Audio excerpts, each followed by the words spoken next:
कैसा लगा अंत में बताइएगा जरूर।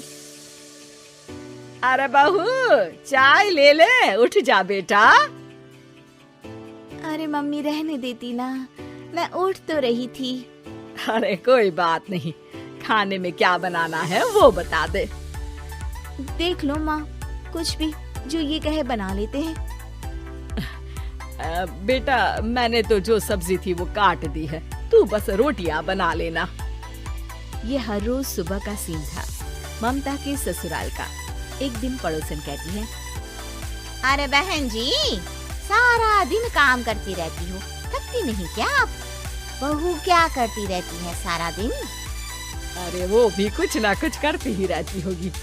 अब इतनी भी बूढ़ी तो नहीं हूँ मैं जो बैठ जाऊं कि सामने काम पड़ा है और मैं बैठी रहूं। अरे लेकिन बहू की तो आदत खराब हो जाएगी जब सारा काम आप ही कर दोगी। अरे ठीक है ना, कम उम्र में हमारी भी शादी हुई थी। अब आजकल के पढ़ने लिखने वाले बच्चों को सारी जिम्मेदारी लेने में भी तो वक्त लगता है। बहू है तो क्या हुआ, मेरी बेटी की उम्र की ही है ना। एक उसे भी देख लो, चाय बनाने के सिवा आता ही क्या है। ममता से सारी बात करती है। हाँ मम्मी जी ही ज्यादा काम करती हैं, इसमें कोई दो राय नहीं है। लेकिन मैं भी क्या करूं, ऑफिस और घर के बीच जो वक्त मिलता है उसी में काम कर लेते हैं, है ना। दिन बीत रहे थे।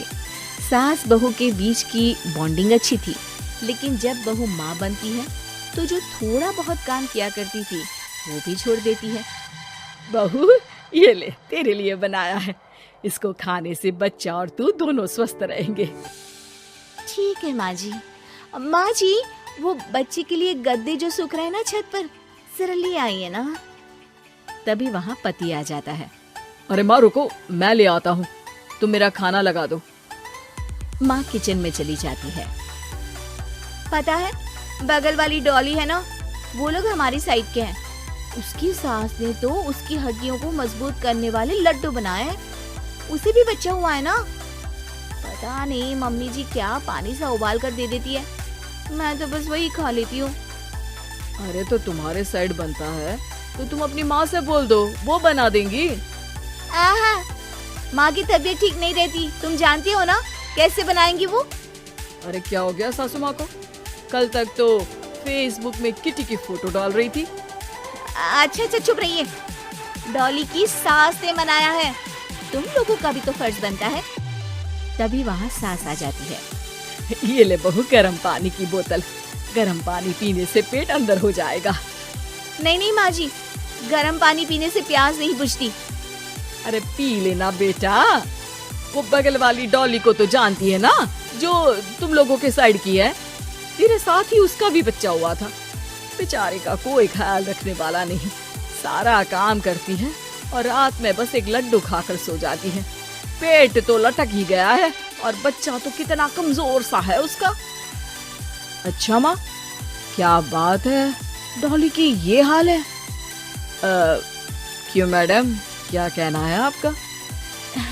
अब पता है मुझे, किसी के पास मेरी सास की तरह सास थोड़ी ना है। नहीं नहीं बेटा, ऐसा नहीं है, मेरे लिए तो तुम सभी मेरे बच्चे जैसे ही हो। ममता को समझ में नहीं आता कि वो सास में कैसे कोई बुराई निकाले, क्योंकि हर कोई उससे उसकी सास की तारीफ ही किया करता था। एक रोज ममता के घर उसकी ननद आती है। अरे भाभी, मुन्नी को तो 6 महीने हो गए, आप अभी भी बेड पर हो? आ गई है आप? कैसी हैं बुआ? बच्चा होने के 6 महीने बाद आई हैं आप? भाभी, अमेरिका दूर है ना, तो वक्त लग जाता है।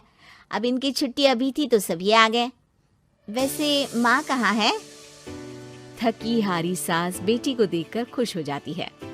माँ, इस बार तेरा वीजा तैयार है, मेरे साथ चलने को तैयार रहना। हाँ हाँ बेटा, मैं तैयार हूँ। अरे ऐसे कैसे माँ, मैं कैसे मैनेज करूँगी? कैसे मतलब? जैसे मैंने किया अमेरिका में, आप इंडिया में कर लेना।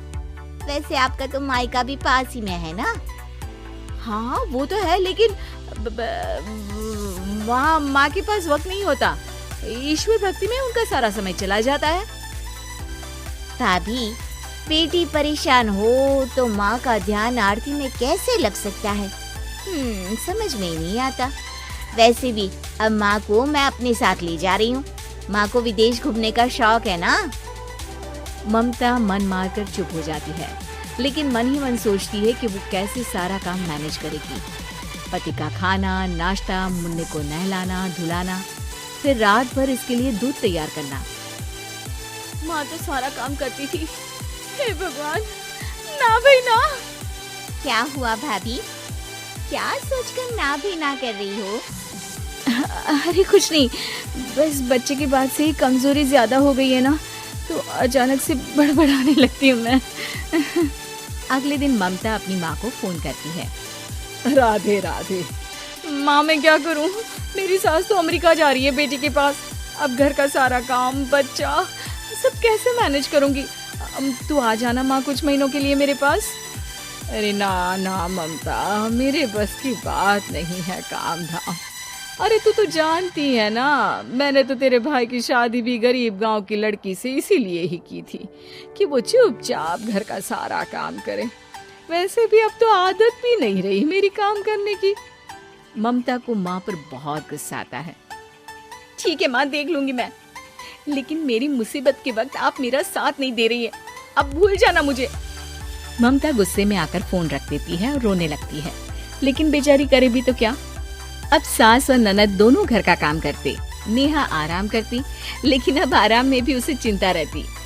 और फिर वो दिन भी आ जाता है जब ननद का जाने का वक्त आ जाता है। भाभी मैं जा रही हूँ, अपना और मुन्ने का ख्याल रखना। ममता सास को देखती है और गले लगकर रोने लगती है।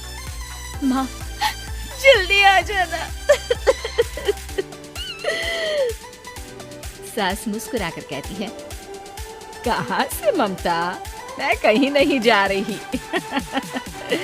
मैंने देखा कि मेरे जाने की बात से ही तू परेशान हो गई थी, इसीलिए मैंने अपना जाना कैंसिल कर दिया है। तू चिंता ना कर, मैं तेरे साथ ही रहूंगी। ममता को अपनी माँ की बात याद आती है कि कैसे उसके कहने पर भी ममता की परेशानी को समझने की बजाय उसने मना कर दिया, जबकि सास ने बिना कुछ कहे बहू की समस्या पढ़ ली। हाँ माँ, हम सब साथ चलेंगे बाद में दीदी के घर अमेरिका। आज से आप रानी बनकर रहना और मुन्ने को देखना। मैं समझ चुकी हूँ कि मेरा फर्ज क्या है।